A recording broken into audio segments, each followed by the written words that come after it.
Bonjour, bienvenue aux méditations quotidiennes au féminin.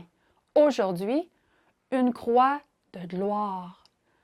Nous avons part au Christ, si du moins nous restons fermement attachés jusqu'à la fin, à la réalité du commencement. Hébreux 3, verset 14.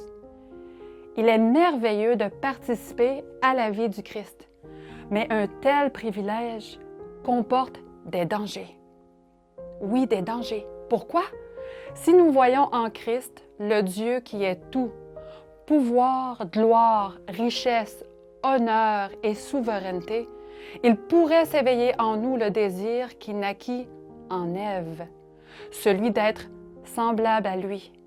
Mais si nous contemplons le Christ dans son humilité, si nous le voyons en nouveau-né, dans une étable, entouré d'animaux, dans le besoin, manquant d'affection, trahi, vendu, blessé et crucifié, nous ne marcherons pas dans le sillage de sa gloire.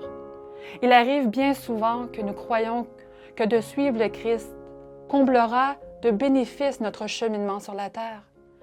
L'expérience chrétienne nous donne 100 fois ici sur la terre et finalement la vie éternelle.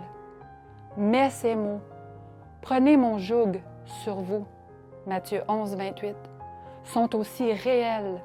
Quel est le joug que nous devons prendre sur nous?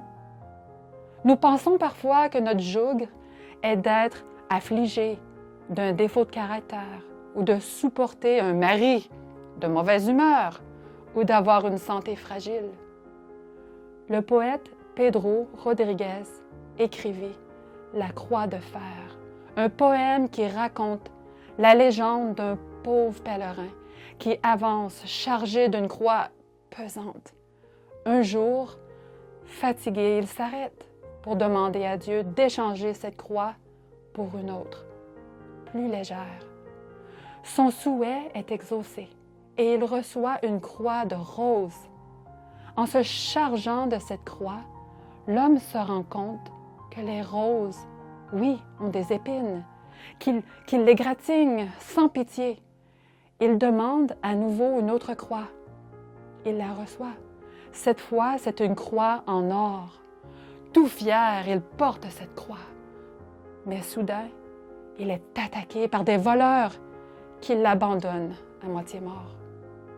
Finalement, rentrant en lui-même, le pèlerin s'exclame « Mon Dieu, je ne veux ni les roses, ni l'or. Rends-moi ma croix. J'ai été vraiment stupide. Donne-moi ma croix de fer. Elle est mon plus grand trésor. Je sais que tu sauras tirer la morale de cette histoire.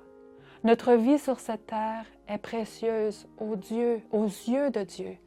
Si nous, maintenant, nous mettons notre confiance en lui jusqu'à la fin, nous ne craindrons pas de charger notre croix sur nos épaules.